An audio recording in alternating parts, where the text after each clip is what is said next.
cita tak? Apa ya? Tony pasukan bola nombor 3. PPK ada ke menang? Alah, PPK pun banyak menang. Malas je nak kecoh. Bola tu menang sebab apa?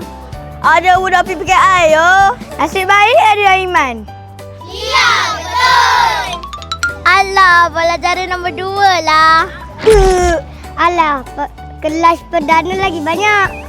Tapi kelas kita cantik. Kelas koma sesak. Kelas kami budaknya sikit. Sini ada bilik selasi, kau ada ke? Dekat perdana ada bilik muzik, makmal sains, pusat sumber, kedai buku, bilik guru pun ada. Kami pun ada bilik guru. Come on lah. Alah, lantaklah. Dekat perdana ada banyak bendera tau. Yelah.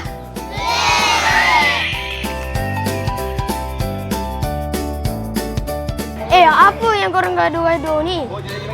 Kita kan satu sekolah. Sepatutnya kita ni kena bersatu hatilah. Kalau perdana menang, nama sekolah kita naik. Kalau PPKI yang menang, nama sekolah kita pun akan naik. Buat apa gaduh-gaduh? Macam ni lah kita di Malaysia. Semua warga sekolah ni kenalah bersatu. Merdeka ni besar artinya tau. Sia-sia je dulu nenek moyang kita berusaha nak capai merdeka. Yang kita pula langsung tak bersyukur. Dah, jangan gaduh-gaduh siapa lagi hebat.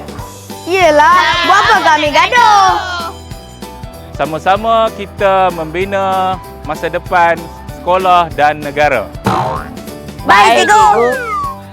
Selamat menyambut Hari Merdeka. Yang ke-69. Selamat Hari Merdeka! Janganlah tutup. Salam Malaysia Madani. Sempena bulan kemerdekaan ini, saya akan menyampaikan sedikit pesanan kepada seluruh warga Dalarama, khususnya kepada murid-murid dan juga kepada guru-guru tentang sekolah kita yang menjadi asas perpaduan. Di sinilah kita hidup bersama. Di sinilah kita berkongsi meja, kita berkongsi ilmu, kita berkongsi makanan dan juga di sinilah lahirnya sikap hormat menghormati. Yang kedua, kekuatan dalam kepelbagaian. Jadi rukun negara kita mengajar kita untuk menghormati adat dan juga kepercayaan. Jadi bila kita menerima perbezaan yang ada di dalam sekolah ini, kita sebenarnya telah mengasaskan dan juga telah menguatkan asas perpaduan di negara kita. Dan yang ketiga, peranan kita hari ini. Negara kita tak dibina oleh seorang.